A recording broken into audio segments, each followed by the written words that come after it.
Sore itu, langit Jakarta berwarna jingga kemerahan, seolah sedang memar karena hantaman panas yang tak kunjung usai. Di dalam dapur rumahnya yang bernuansa Skandinavian minimalis, Arini sedang sibuk dengan ritual tahunannya di bulan Ramadan. Aroma santan yang mendidih, gurihnya bawang goreng, dan wangi daun pandan dari takjil yang ia siapkan seharusnya menjadi melodi kedamaian. Selama 10 tahun, Arini percaya bahwa kebahagiaan rumah tangga dibangun dari meja makan. Ia adalah tipe istri yang percaya bahwa pengabdian tanpa tepi adalah kunci surga. Namun, sore itu, sebuah getaran kecil di atas meja granit dapur menghancurkan seluruh semesta yang ia bangun dengan susah payah. Ponsel Dimas tergeletak pasrah di dekat stoples kurma. Suaminya sedang berada di kamar mandi, bersiap untuk apa yang disebutnya sebagai rapat koordinasi mendadak di kantor. Arini biasanya tidak pernah menyentuh privasi suaminya. Baginya, kepercayaan adalah fondasi utama. Namun, sebuah notifikasi muncul di layar yang tidak terkunci, memecah kesunyian dapur dengan bunyi denting yang tajam. Sebuah nama muncul di sana, nama yang sangat familiar, nama yang selama ini ia anggap sebagai bagian dari keluarga, Sheila. Sayang, jangan lupa reservasi hotelnya atas namaku ya supaya nggak terlacak. Aku nggak sabar nunggu momen kita habis bukber nanti. Dimas, aku masih terbayang malam kita di sana kemarin. Cepat datang ya. Dunia seolah berhenti berputar. Arini merasakan sensasi dingin yang merambat dari ujung kaki hingga ke ubun-ubunnya. Oksigen di sekitarnya mendadak hilang, meninggalkan rasa sesak yang menghimpit paru-paru. Jantungnya berdegup kencang, menghantam rongga dada dengan irama yang menyakitkan.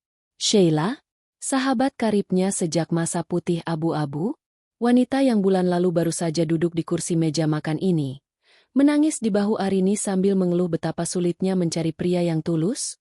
Tangan Arini gemetar hebat saat meraih ponsel tipis itu. Setiap inci kulitnya terasa menolak, namun rasa sakit yang membakar di dadanya menuntut kebenaran. Ia membuka aplikasi pesan hijau itu. Benar saja, ia tidak sedang bermimpi buruk. Ia sedang menyaksikan sebuah horor nyata. Isinya bukan sekadar obrolan kerja atau sapaan biasa. Itu adalah kumpulan narasi menjijikan dari dua orang yang ia cintai lebih dari nyawanya sendiri. Arini menelusuri percakapan mereka hingga berbulan-bulan ke belakang. Di sana, ia menemukan foto-foto yang membuatnya mual. Ada foto Sheila yang sedang berpose di depan cermin sebuah kamar hotel, mengenakan gaun tidur tipis berbahan sutra, gaun yang Arini ingat persis ia temani saat membelinya di mall 2 bulan lalu. Saat itu, Sheila bilang gaun itu untuk memotivasi dirinya agar segera menemukan jodoh. Ternyata, jodoh yang dimaksud adalah suami Arini. Lebih menyakitkan lagi adalah pesan-pesan Dimas. Pria yang setiap pagi ia cium tangannya, pria yang selalu ia doakan dalam setiap sujudnya, ternyata menyimpan kebencian yang terpendam. Arini itu terlalu lurus. Sheila, membosankan. Hidup bersamanya seperti hidup di dalam museum. Semua harus teratur. Semua harus sesuai aturan. Aku butuh kamu untuk merasa hidup kembali. Sabar ya, sayang. Setelah reuni SMA minggu depan, aku bakal cari momen yang pas buat bilang cerai. Aku cuma butuh waktu buat mengamankan aset-aset atas namaku dulu. Tulis Dimas dalam pesan yang dikirimkan 3 hari yang lalu. Air mata Arini menetes. Jatuh tepat di atas layar ponsel yang menampilkan wajah suaminya dan sahabatnya sedang bersulang gelas anggur di sebuah restoran mewah. Pengkhianatan ini bukan sekadar nafsu sesaat. Ini adalah sebuah rencana pembunuhan karakter yang sistematis. Mereka merencanakan untuk membuangnya seperti sampah setelah semua hartanya diamankan. Suara gemericik air di kamar mandi berhenti. Arini tersentak. Adrenalin murni mengambil alih kesadarannya. Dengan kecepatan yang didorong oleh rasa benci, ia mulai mengambil ponselnya sendiri. Ia memotret setiap helai percakapan, setiap foto mesra, dan setiap bukti reservasi hotel yang ada di ponsel Dimas. Jari-jarinya bergerak lihai, meski hatinya terasa seperti sedang disayat sembilu tanpa ampun. Setelah selesai, ia meletakkan kembali ponsel Dimas di posisi semula, tepat di milimeter yang sama, seolah tak ada tangan yang pernah menyentuhnya. Ia kembali berdiri di depan kompor, mengaduk panci opor yang kini baunya terasa memuakkan bagi indera penciumannya. "Mas, ponselmu bunyi tadi. Ada pesan masuk, mungkin dari kantor," ucap Arini dengan suara yang datar, berusaha keras agar getaran di pita suaranya tidak terdengar. Dimas keluar dari kamar mandi dengan aroma sabun yang segar, mengenakan kemeja slim fit yang membuat tubuh atletisnya tampak gagah. Ia tersenyum, senyuman yang biasanya membuat Arini meleleh, namun kini terlihat seperti seringai iblis. "Oh, iya? Paling si Doni nanya laporan proyek di Kuningan. Aku jalan dulu ya, sayang. Mungkin pulang agak larut. Jangan ditunggu." Dimas mendekat, hendak mencium kening Arini seperti biasanya. Arini merasa seluruh sel di tubuhnya berteriak menolak. Namun, ia diam. Ia membiarkan bibir pengkhianat itu menyentuh kulitnya. Ciuman itu terasa seperti lendir yang menjijikan, meninggalkan jejak kotor yang ingin segera ia basuh dengan pemutih pakaian. Arini menatap punggung suaminya yang menjauh, masuk ke dalam mobil SUV hitam mereka, dan menghilang di balik gerbang kompleks. Begitu sunyi kembali menguasai rumah besar itu, Arini jatuh terduduk di atas lantai dapur yang dingin. Tangisnya pecah, namun tanpa suara. Ia meraung dalam diam, mencengkeram dadanya yang terasa begitu perih hingga ia sulit bernapas. 10 tahun. Ia mengingat kembali masa-masa sulit saat mereka merangkak dari bawah. Ia mengingat bagaimana ia rela berhenti bekerja demi mengurus rumah dan mendukung karir Dimas. Ia mengingat bagaimana ia selalu membela Sheila saat teman-teman SMA mereka yang lain menjauhi wanita itu, karena gosip sebagai perebut suami orang. Ternyata, gosip itu bukan sekadar angin lalu. Dan korbannya kali ini adalah dirinya sendiri. Namun, di tengah gelombang duka yang nyaris menenggelamkannya, sebuah percikan api muncul di sudut matanya yang basah. Rasa sedih itu mulai bermutasi menjadi amarah yang dingin dan terkendali. Arini menyadari satu hal, jika ia melabrak Dimas malam ini, ia hanya akan mendapatkan drama permohonan maaf yang palsu, atau ia akan diusir dari rumah ini tanpa membawa apa-apa. Dimas cerdik. Ia sudah mulai memindahkan aset. "Kalian ingin aku jadi pajangan di museum?" bisiknya pada udara kosong. "Baik, aku akan menjadi pajangan yang paling mematikan bagi kalian." Arini bangkit berdiri. Ia menghapus air matanya dengan gerakan kasar yang penuh tekad. Ia menatap undangan digital yang terpampang di grup WhatsApp-nya. Reuni dan buka bersama Akbar SMA Angkatan 2012 Ballroom Hotel Grand Mahakam. Sebuah rencana mulai terbentuk di kepalanya, rapi dan mematikan. Sheila sangat memuja reputasinya sebagai sosialita yang elegan. Dimas sangat memuja statusnya sebagai eksekutif muda yang religius dan setia. Mereka berdua mencintai citra mereka di depan orang lain lebih dari apapun. Arini mengambil ponselnya, mencari sebuah kontak lama yang sudah bertahun-tahun tidak ia hubungi. Andra, seorang teman seangkatan yang dulu sangat menyukainya dan kini bekerja sebagai ahli forensik digital dan multimedia. "Andra, aku butuh bantuanmu. Sangat mendesak. Aku butuh kamu melacak mutasi rekening suamiku dan semua jejak digitalnya dengan Sheila dalam seminggu terakhir. Aku juga butuh bantuanmu untuk mengedit sesuatu yang spesial untuk acara reuni nanti. Bisakah kita bertemu besok?" Pesan itu terkirim. Arini menatap pantulan dirinya di pintu oven yang mengkilap. Matanya masih merah, namun sorotnya sudah berubah total. Tidak ada lagi kelembutan di sana. Yang tersisa hanyalah tekad seorang wanita yang dikhianati untuk meruntuhkan istana kebohongan yang dibangun di atas penderitaannya. Ia akan memberikan mereka reuni yang paling berkesan. Bukan reuni tentang masa lalu yang indah, melainkan reuni tentang topeng yang terlepas di depan semua mata yang mereka hargai. Arini mulai menuliskan daftar kebutuhan perangnya di atas kertas memo kecil, sementara di luar, azan maghrib mulai berkumandang, menandai awal dari sebuah perlawanan yang sunyi namun menghancurkan. Malam itu, Arini tidak tidur. Di saat Dimas pulang larut malam dengan aroma parfum wanita yang samar namun menusuk penciumannya, Arini berpura-pura terlelap di balik selimut sutranya. Ia merasakan tempat tidur bergetar saat Dimas merebahkan tubuhnya, mendengar napas suaminya yang teratur, dan merasakan kebencian yang mendidih di dalam dadanya. Setiap detik yang berlalu terasa seperti 1 tahun penderitaan. Namun, Arini tahu, kemarahan tanpa strategi adalah bunuh diri. Ia harus menjadi sedingin es jika ingin menghancurkan api yang sedang membakar rumah tangganya.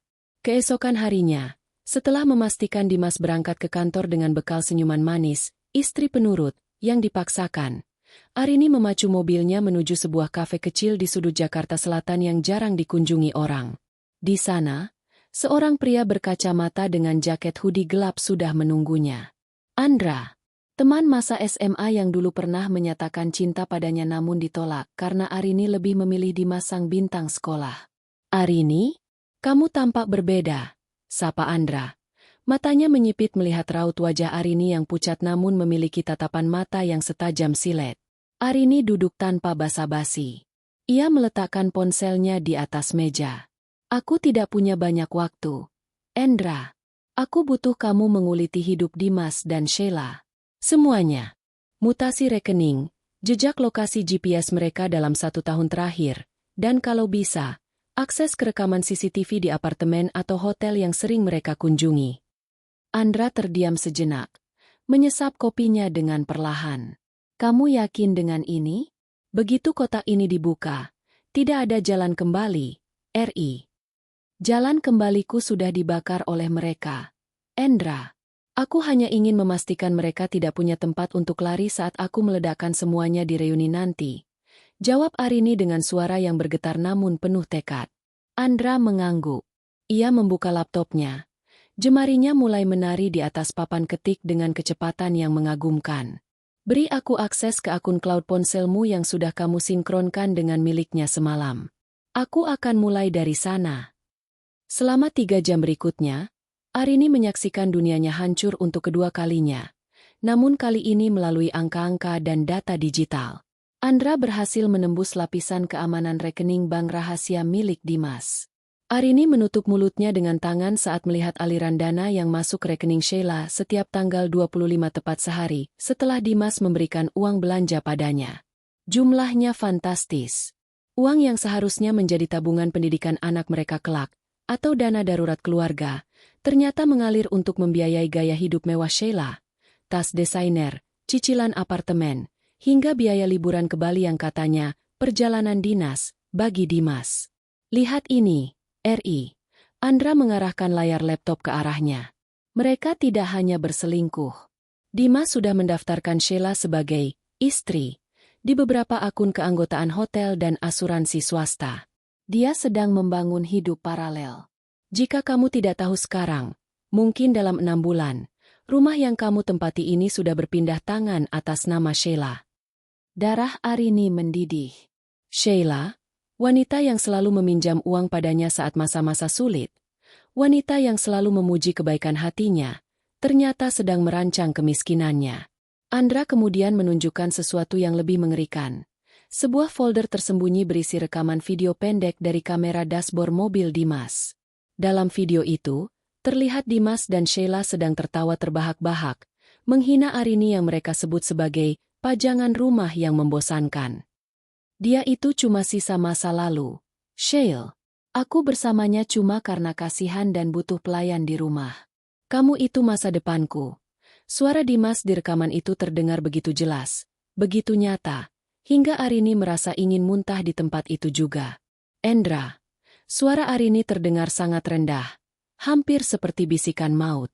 Aku ingin semua video ini, semua bukti transfer ini, dan semua foto-foto mereka disusun menjadi sebuah presentasi. Aku ingin narasi yang menghancurkan. Buat seolah-olah ini adalah video perjalanan cinta, mereka yang sangat romantis, tapi isinya adalah bukti kejahatan mereka. Andra menatap Arini dengan tatapan ngeri sekaligus kagum.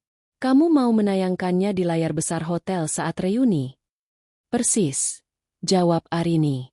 Sheila sangat ingin menjadi bintang utama. Aku akan memberinya panggung yang paling terang. Dan Dimas sangat bangga dengan reputasi agamanya dan kesetiaannya sebagai suami teladan di depan teman-teman angkatan. Aku ingin melihat bagaimana mereka bertahan saat semua topeng itu dicabut secara paksa di depan 100 orang saksi. Andra mulai bekerja lebih intens. Ia membantu Arini mencetak brosur kenangan, yang sebenarnya berisi tangkapan layar percakapan vulgar antara Dimas dan Sheila. Arini sendiri mulai menyiapkan aspek hukumnya. Ia menghubungi pengacara perceraian paling tajam di kota itu, memberikan semua bukti yang ditemukan Andra. Ia ingin memastikan bahwa saat gugatan cerai dilayangkan, Dimas tidak akan mendapatkan sepeser pun dari harta yang mereka bangun bersama. Pastikan semua aset yang dia sembunyikan terlacak. Pak, saya ingin dia keluar dari rumah itu hanya dengan baju yang melekat di badannya. Perintah Arini kepada pengacaranya melalui sambungan telepon. Hari-hari menjelang reuni adalah hari-hari penuh sandiwara yang melelahkan bagi Arini. Di rumah, ia tetap menjadi istri yang manis. Ia menyiapkan menu berbuka favorit Dimas, mendengarkan bualan suaminya tentang proyek kantor, bahkan membiarkan Dimas memeluknya dari belakang saat ia sedang mencuci piring. Setiap sentuhan Dimas terasa seperti ulat bulu yang menjalar di kulitnya. Tapi Arini bertahan. Ia mengingat setiap digit angka yang dikirim Dimas ke Sheila untuk menguatkan hatinya. Suatu sore, Sheila meneleponnya dengan suara riang yang dibuat-buat. "Arini sayang, kamu jadi datangkan ke reuni minggu depan? Kita harus tampil kompak ya. Aku sudah beli baju yang mirip dengan punyamu, biar kita kelihatan kayak bestie sejati lagi." Arini tersenyum tipis ke arah cermin riasnya.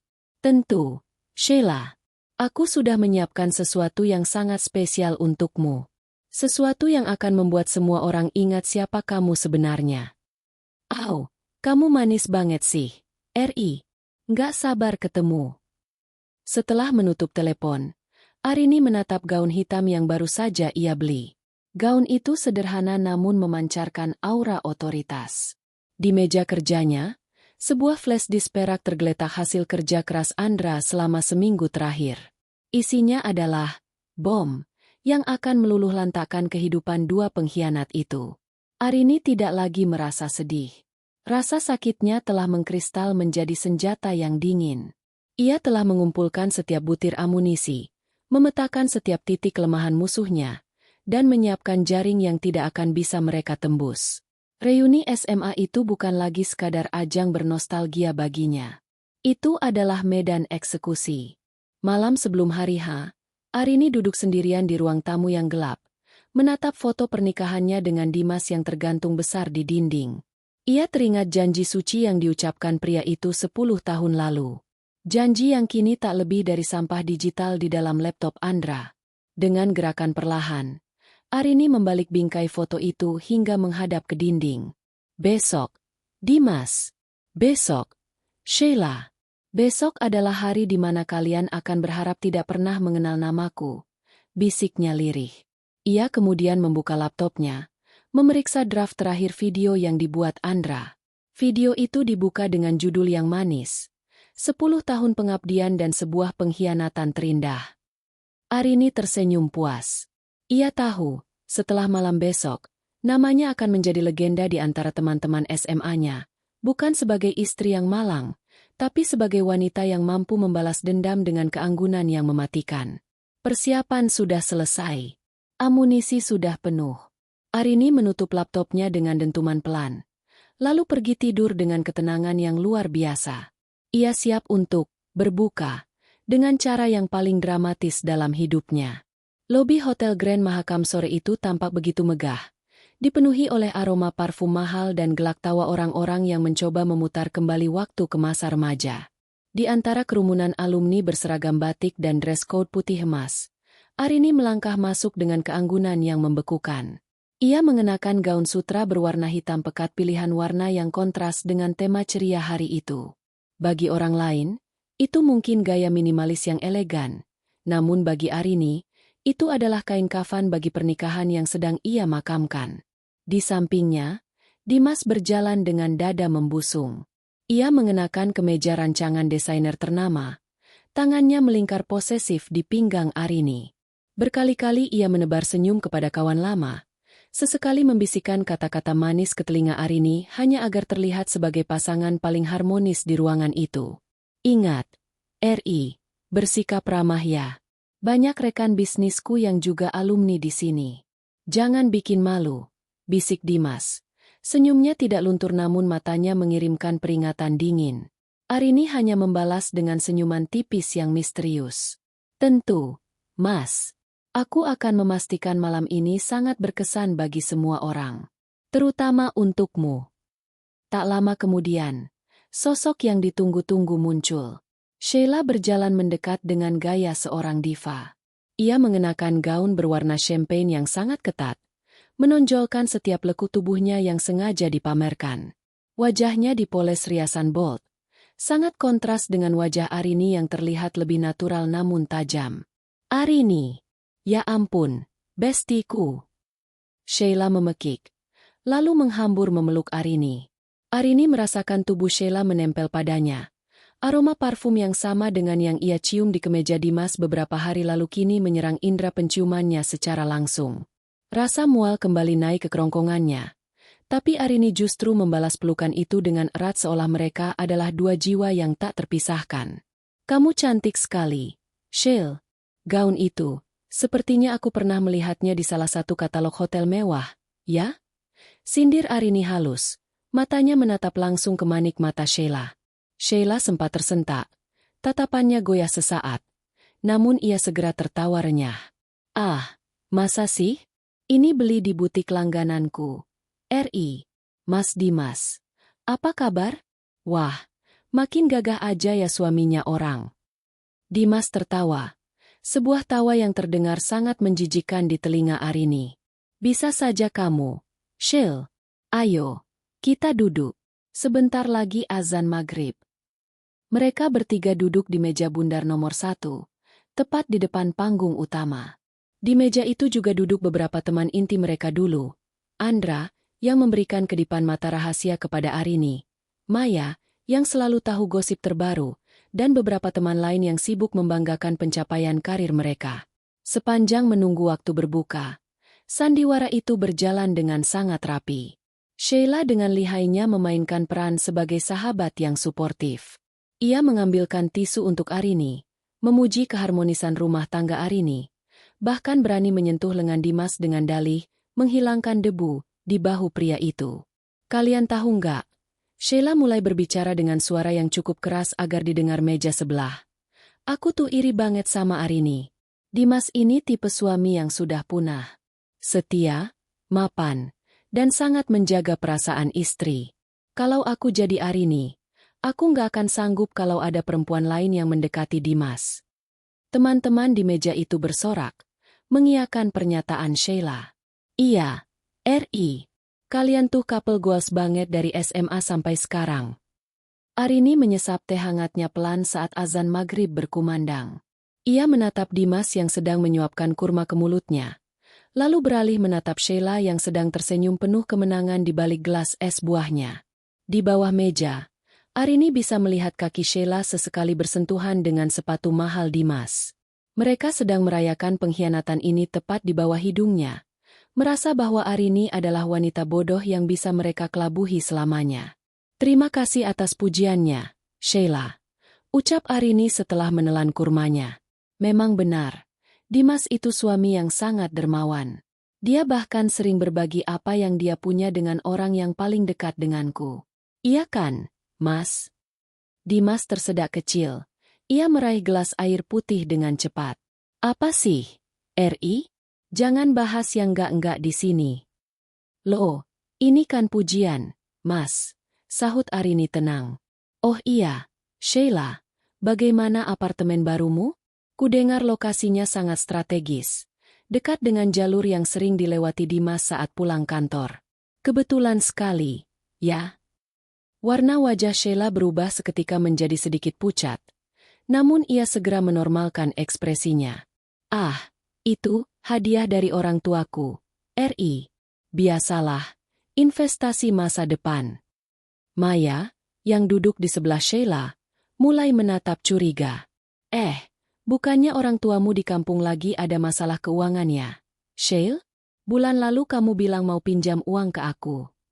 Suasana meja mendadak sedikit canggung. Sheila tertawa paksa. Suaranya naik 1 oktav. Aduh, Maya. Itu kan bulan lalu. Sekarang kan sudah beda cerita. Rezeki nggak ada yang tahu, kan? Dimas mencoba mengalihkan pembicaraan dengan suara beratnya yang berwibawa. Sudah, ini momen buka puasa. Jangan bahas soal uang. Lebih baik kita nikmati makanannya. Habis ini ada sesi presentasi foto-foto lama dari panitia, kan? Arini menatap suaminya dengan tatapan yang sulit diartikan. Benar, Mas. Sesi foto itu pasti akan menjadi bagian yang paling menarik. Aku sudah melihat draft videonya tadi sore, dan percayalah, ada beberapa kejutan yang bahkan panitia sendiri tidak tahu kalau foto itu ada. Sheila tampak sedikit gelisah. Ia terus memainkan ponsel di bawah meja. Jarinya bergerak cepat mengirim pesan yang Arini tahu pasti ditujukan untuk Dimas. Benar saja, ponsel Dimas yang berada di atas meja bergetar. Sebuah notifikasi muncul. Namun kali ini Dimas dengan sigap menutupinya dengan telapak tangan. Ada masalah, Mas? Wajahmu keringatan. Tanya Arini sambil mengulurkan tisu dengan gerakan yang sangat lembut. Seolah ia adalah istri yang sangat perhatian. Enggak, cuma gerah saja. AC-nya kurang dingin. Jawab Dimas ketus. Di seberang meja, Andra memberikan tanda jempol kecil ke arah Arini. Flash disk sudah terpasang di operator multimedia. Sistem sudah siap. Bom waktu itu tinggal menunggu detik-detik ledakan. Arini merasakan sensasi aneh di dadanya, sebuah perpaduan antara rasa sakit yang luar biasa dan kepuasan yang dingin. Ia melihat bagaimana kedua pengkhianat itu masih sempat saling melempar kode mata, merasa sangat aman di tengah keramaian. Mereka tidak tahu bahwa setiap tawa yang mereka keluarkan saat ini adalah hutang yang akan dibayar dengan kehancuran dalam hitungan menit. Mereka tidak tahu bahwa istri penurut, yang duduk di antara mereka ini telah menguliti habis seluruh rahasia kotor mereka. Mari kita nikmati hidangan utamanya, ucap Arini pelan, hampir seperti bisikan kepada dirinya sendiri. Menu berbuka telah habis. Piring-piring mulai diangkat oleh pramusaji. Lampu-lampu di ballroom mulai diredupkan. Sang pembawa acara naik ke atas panggung dengan mikrofon di tangan, mengumumkan bahwa sesi nostalgia akan segera dimulai. Arini memperbaiki posisi duduknya, menatap layar proyektor raksasa yang masih gelap di depan sana. Ia melirik Sheila yang sedang membenahi lipstiknya, dan Dimas yang sedang menyesap kopi hitamnya dengan angkuh. Ini adalah saat-saat terakhir di mana mereka bisa membusungkan dada sebagai manusia yang terhormat. Mas Dimas, Sheila, panggil Arini lirih di tengah kegelapan ruangan yang mulai senyap. Setelah ini, aku ingin kalian tetap duduk di sini. Jangan beranjak sedikit pun. Aku ingin kalian melihat sendiri seberapa besar kasih sayangku pada kalian. Dimas mengerutkan kening.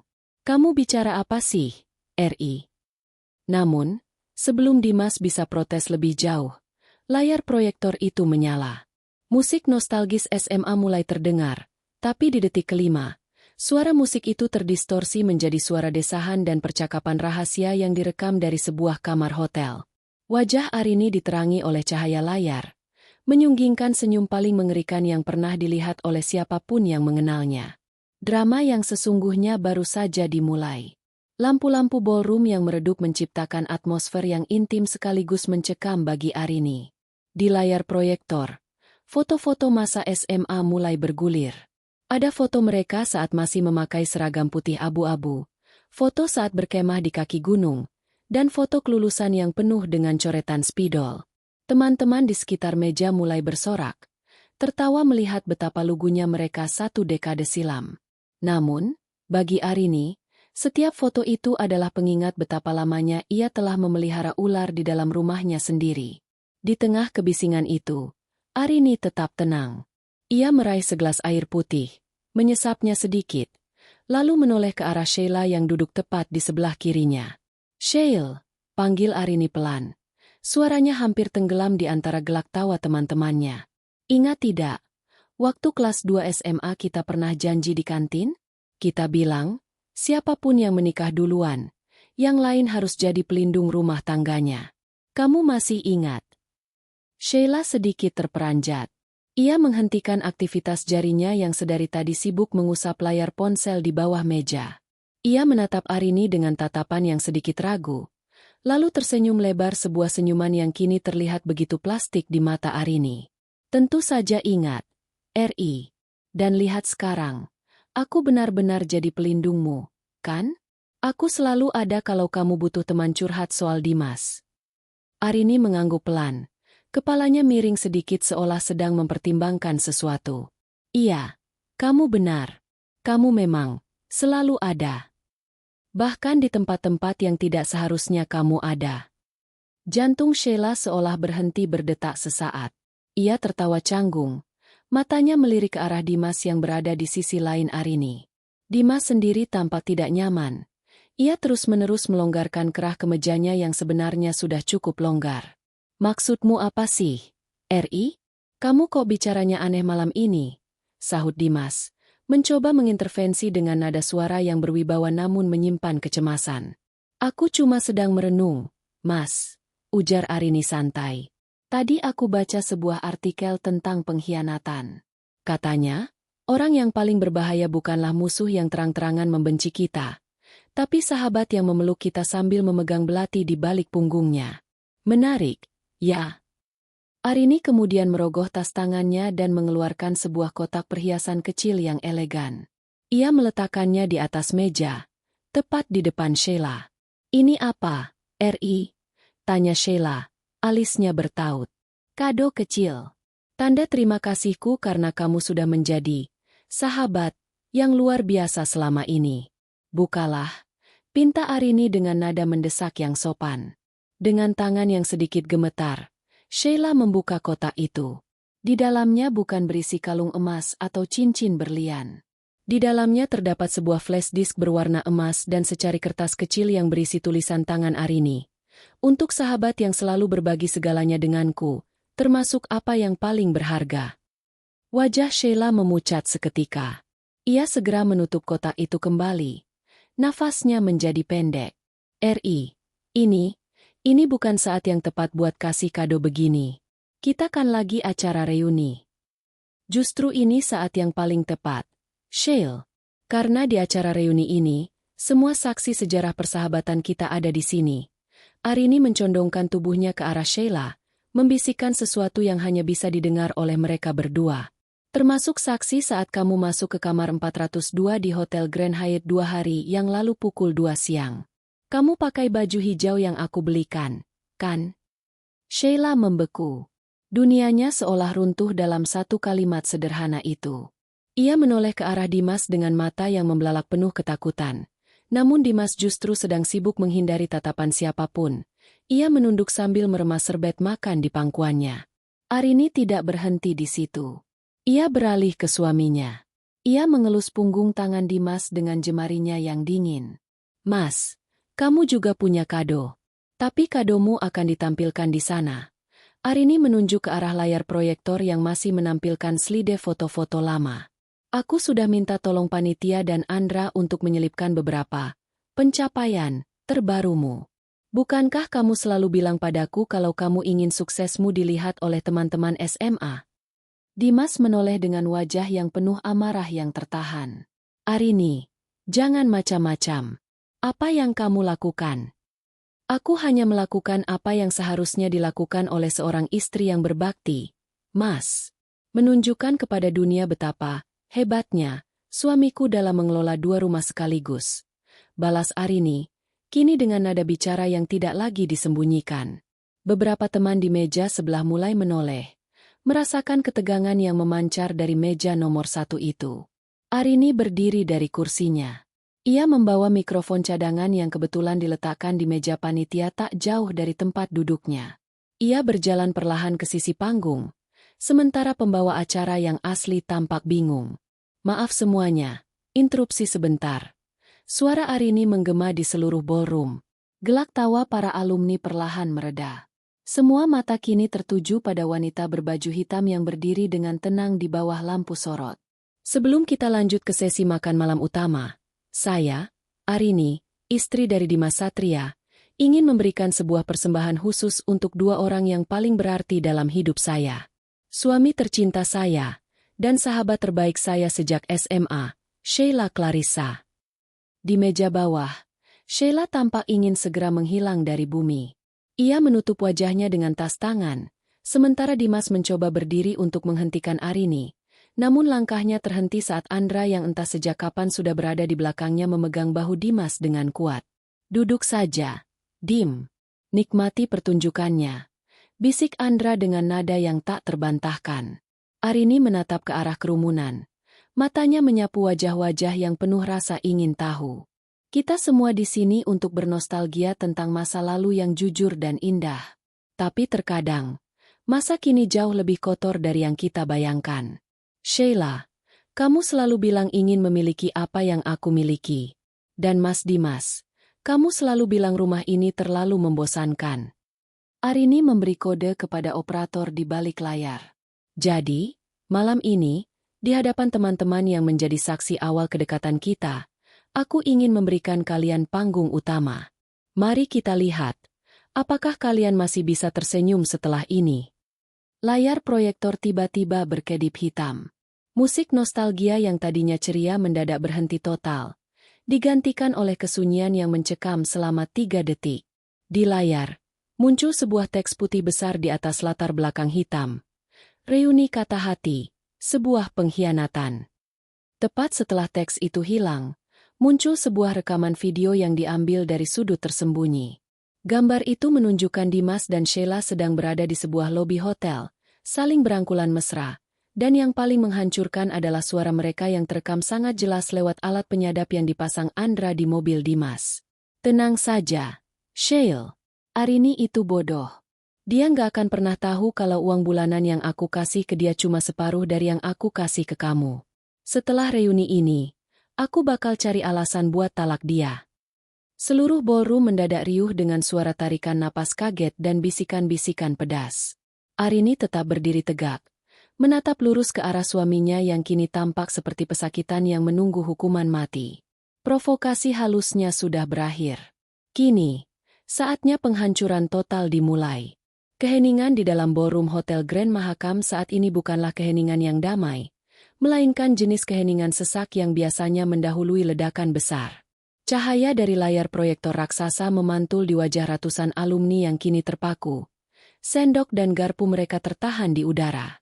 Di atas panggung, Arini berdiri tegak seperti seorang konduktor yang sedang memimpin simfoni kehancuran. Matanya tidak beralih dari satu titik.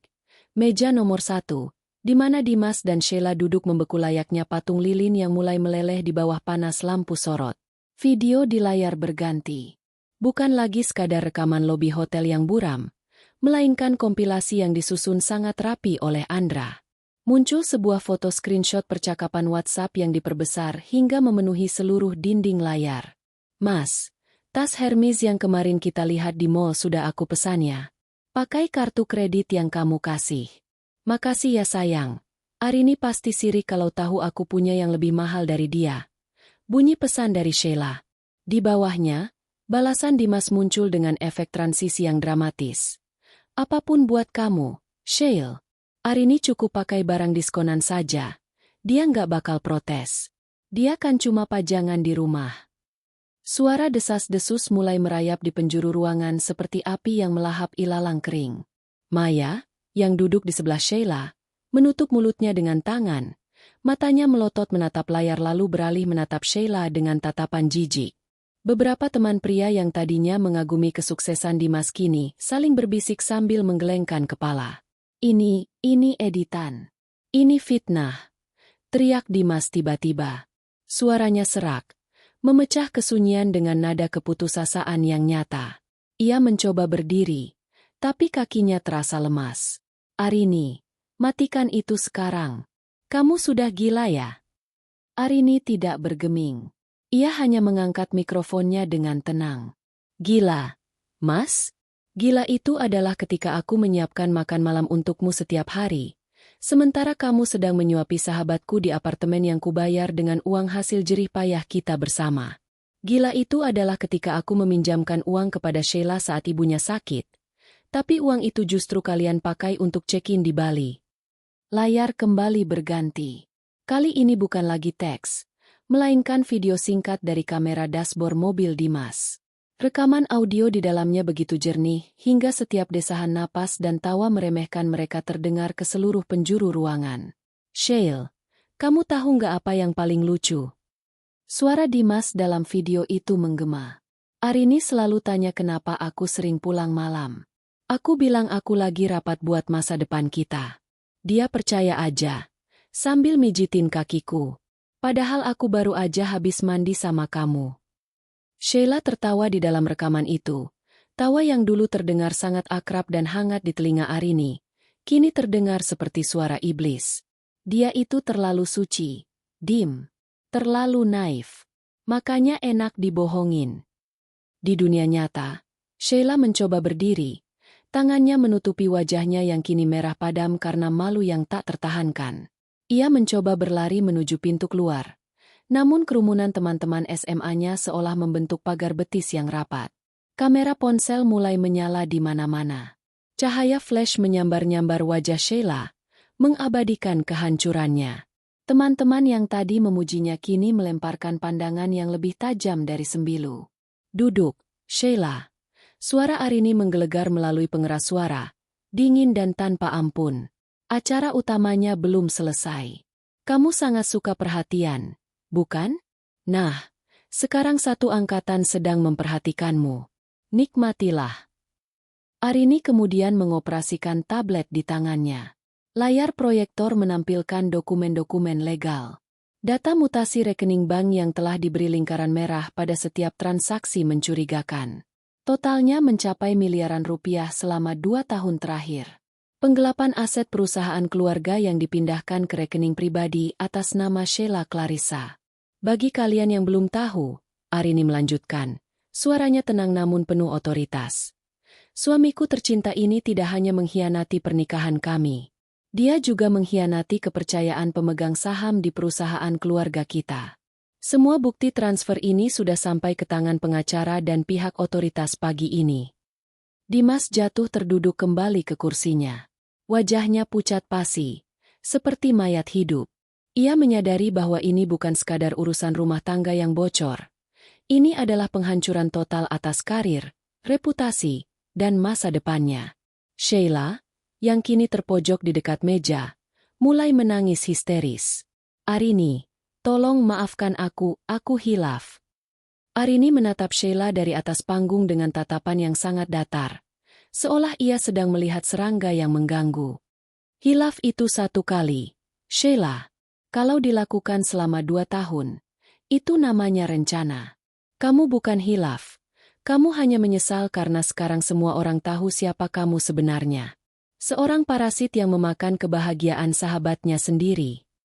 Seorang teman lama, ketua angkatan mereka, berdiri dari mejanya. Dimas, Sheila, kalian keterlaluan. Kita di sini buat silaturahmi, tapi kalian malah bawa kotoran ke meja ini. Kotoran ini sudah ada di sini sejak lama, potong Arini. Aku hanya menyalakan lampunya supaya kalian semua bisa melihat dengan jelas. Aku tidak ingin kalian terus mengagumi sosok yang sebenarnya adalah seorang penipu. Arini kemudian menampilkan slide terakhir. Sebuah foto mereka bertiga saat SMA, saat Arini dan Sheila masih berpelukan sebagai sahabat terbaik, dengan judul besar di atasnya, akhir dari sebuah sandiwara. Arini berjalan menuruni tangga panggung perlahan-lahan. Setiap langkah sepatunya yang beradu dengan lantai marmer terdengar seperti lonceng kematian bagi hubungan mereka. Ia berjalan mendekati meja nomor 1, di mana Dimas masih menunduk dalam, tidak berani menatap mata siapapun. Arini berhenti tepat di depan Dimas. Ia tidak berteriak. Ia tidak menjambak rambut Sheila. Ia hanya berdiri di sana dengan martabat yang masih utuh. Sementara 2 orang di depannya telah kehilangan segalanya. Mas Dimas, panggil Arini lirih. Dimas mendongak perlahan. Matanya merah dan penuh ketakutan. Kamu bilang aku ini pajangan yang membosankan, kan? Nah, sekarang pajangan ini sudah bosan melihatmu. Selamat menikmati sisa malammu bersama, masa depanmu, yang baru saja kehilangan segalanya. Arini memutar tubuhnya, menatap seluruh ruangan yang masih terpaku. Ia memberikan senyum tipis, senyum tulus pertama yang ia rasakan sejak menemukan pengkhianatan itu. Rasa sesak yang selama berminggu-minggu menghimpit dadanya mendadak menguap, digantikan oleh kelegaan yang luar biasa. Ia telah memberikan hidangan pembuka, hidangan pendamping, dan kini, hidangan utama telah tersaji dengan sempurna. Namun, Arini masih menyimpan satu hal lagi sebagai penutup sebuah tindakan yang akan memastikan bahwa Dimas dan Sheila tidak akan pernah bisa bangkit lagi dari abu kehancuran mereka malam ini. Andra mendekat ke arah Arini, menyerahkan sebuah amplop coklat besar yang sedari tadi ia pegang. Arini menerimanya dengan tangan yang mantap. Ia tahu, di dalam amplop itu ada dokumen yang akan secara resmi memutuskan setiap helai benang yang masih menghubungkannya dengan pria pengkhianat di hadapannya. Semua orang sudah melihat kebenarannya. RI, bisik Andra. Belum semuanya, Endra. Jawab Arini sambil menatap tajam ke arah Dimas yang mulai mencoba meraih tangannya untuk meminta ampun. Ini baru saja dimulai. Suasana di dalam ballroom kini benar-benar pecah. Jika sebelumnya adalah keheningan yang mencekam, kini adalah kegaduhan yang menghakimi. Suara bisik-bisik yang tadinya pelan telah berubah menjadi gumaman kolektif yang penuh kebencian. Beberapa teman perempuan Arini dari masa SMA, yang selama ini mengagumi gaya hidup Sheila di media sosial, kini menatap wanita itu dengan pandangan jijik yang tak ditutup-tutupi. Mereka yang dulu sering berkomentar, "Goals," di foto-foto mesra Dimas dan Arini kini merasa tertipu mentah-mentah. Arini berdiri tepat di tengah pusaran kekacauan itu. Ia mengambil satu langkah maju mendekati meja nomor 1, tempat di mana Dimas dan Sheila seolah sedang disidang oleh tatapan ratusan pasang mata. Dimas mencoba bangkit. Tangannya gemetar hebat saat ia mencoba meraih ujung gaun Arini. Wajahnya yang biasanya sombong kini basah oleh keringat dingin. Matanya memerah, dan suaranya pecah.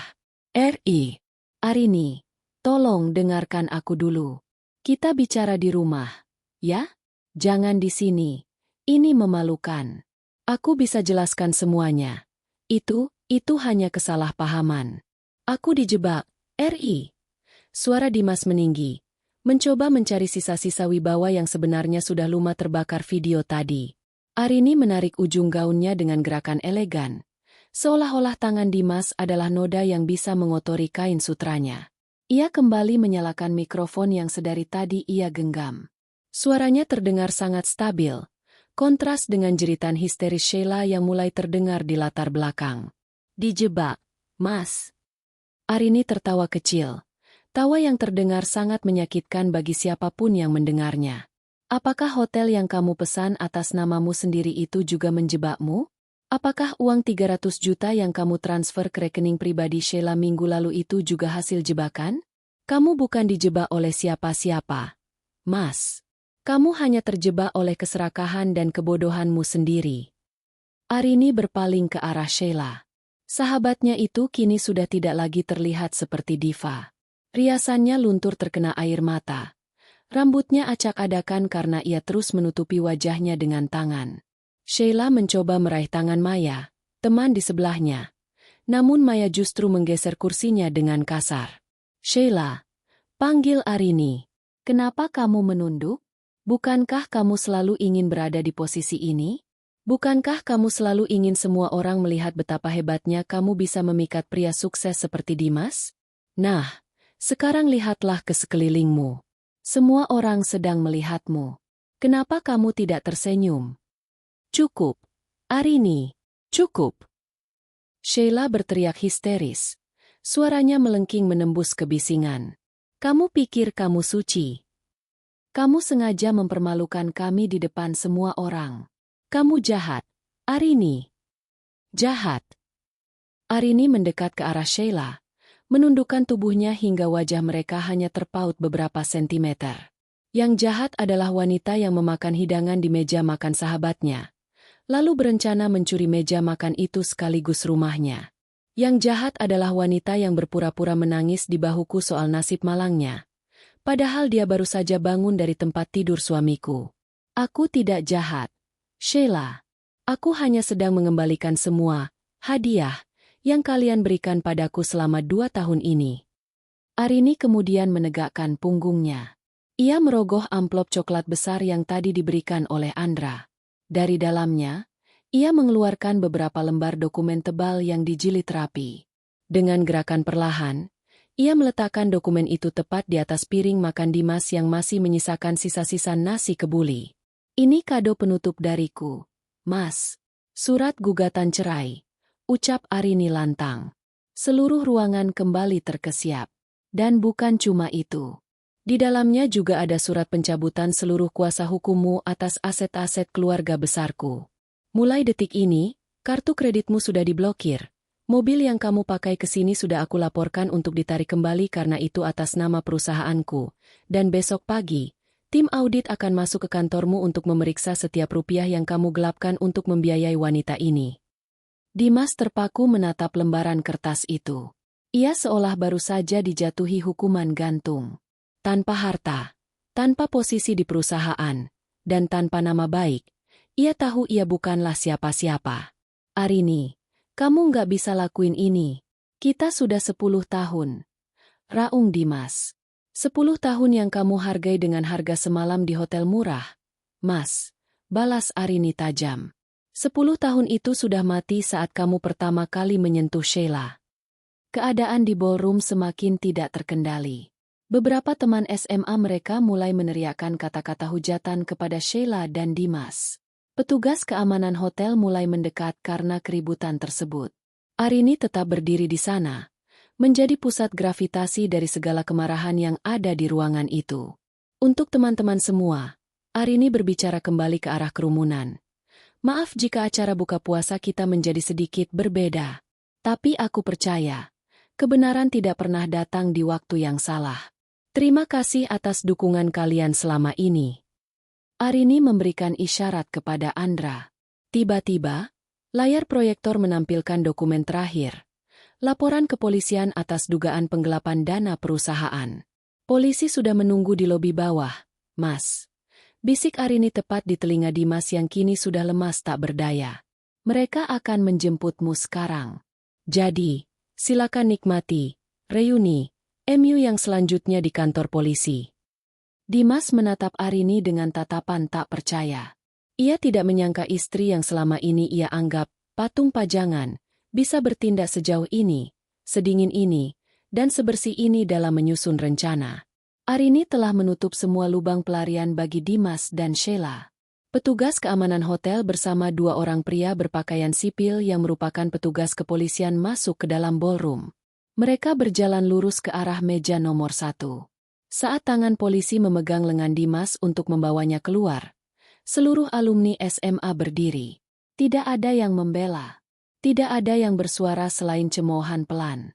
Sheila, yang menyadari bahwa ia akan ditinggalkan sendiri untuk menghadapi kemarahan massa dan tuntutan hukum sebagai kaki tangan, mencoba memegang kaki Arini, memohon ampun dengan suara yang nyaris hilang.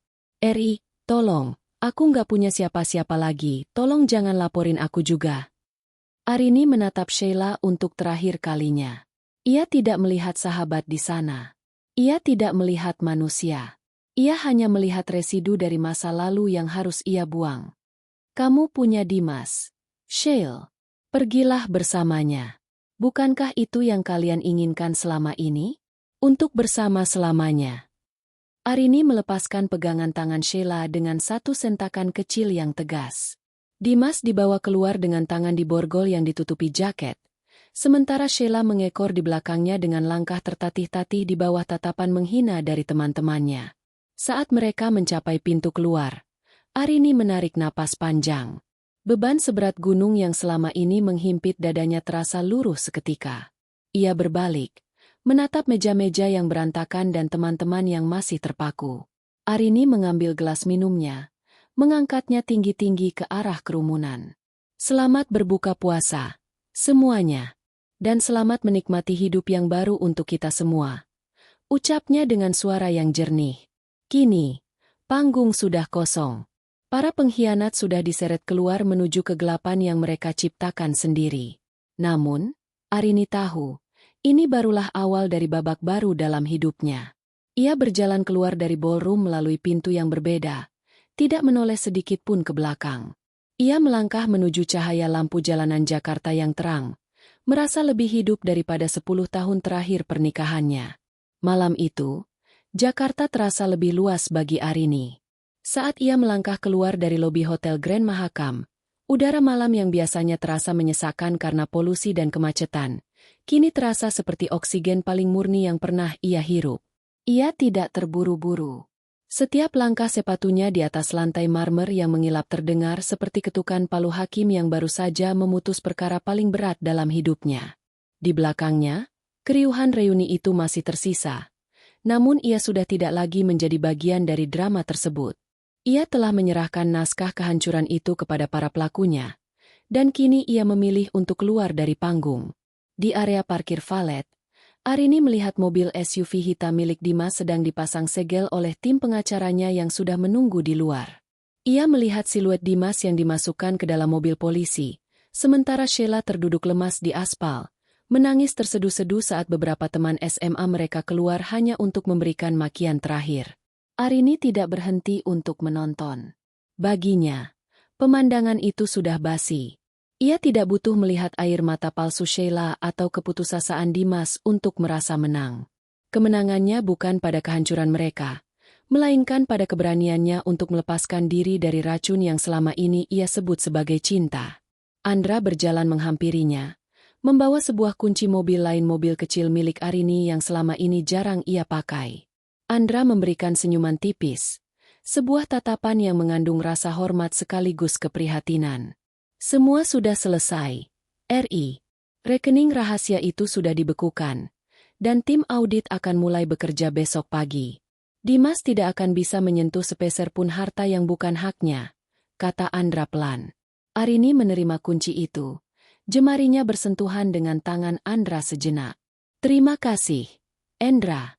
Tanpa bantuanmu, aku mungkin masih menjadi istri bodoh yang sibuk menyiapkan sahur untuk pria yang merencanakan kemiskinanku.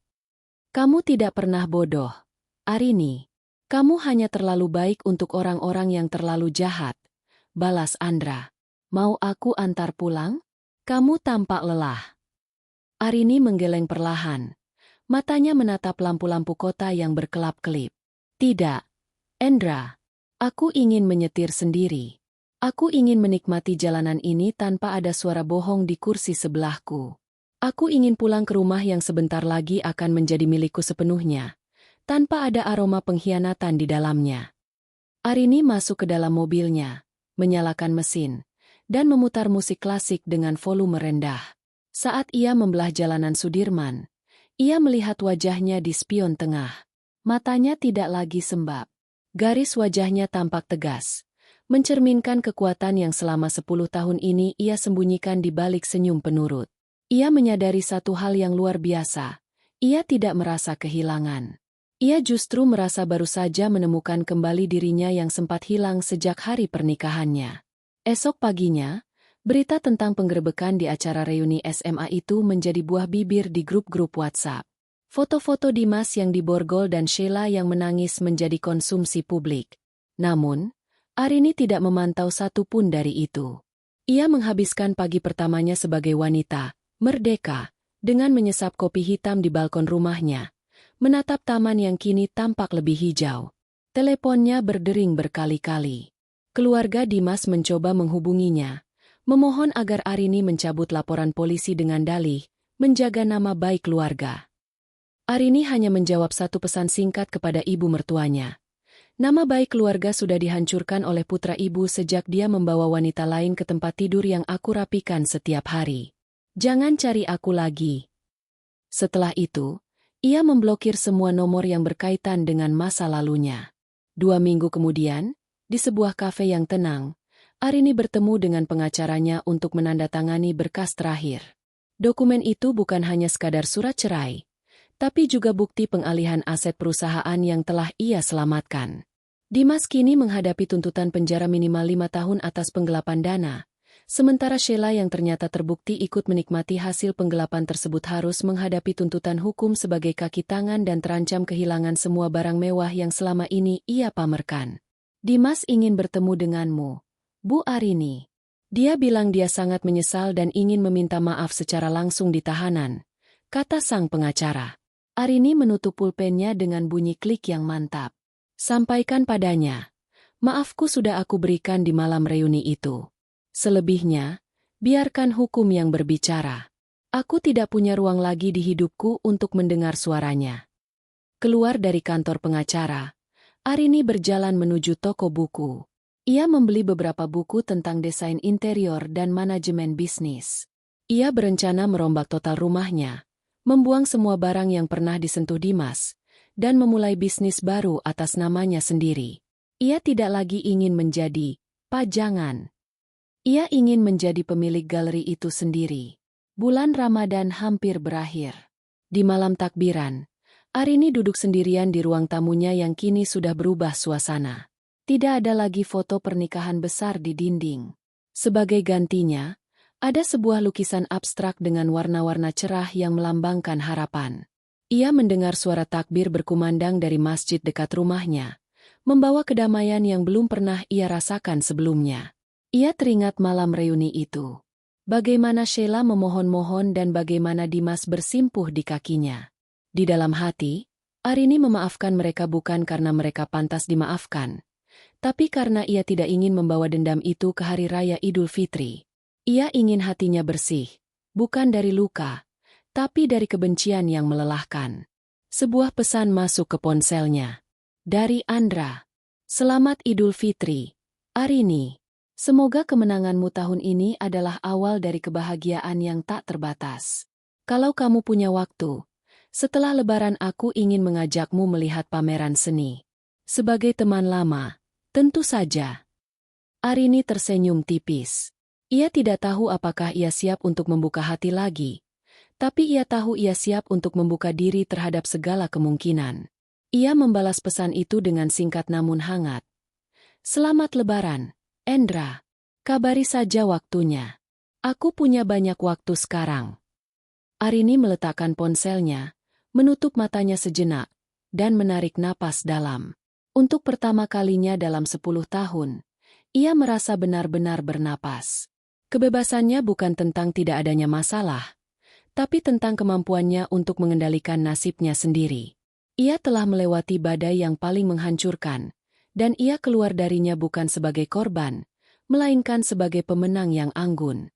Besok adalah hari baru. Hari di mana ia tidak lagi perlu berpura-pura. Hari di mana Arini akan melangkah sebagai wanita yang utuh, tanpa bayang-bayang pengkhianatan siapapun. Ia telah memenangkan peperangannya di meja reuni, dan kini, ia siap memenangkan sisa hidupnya.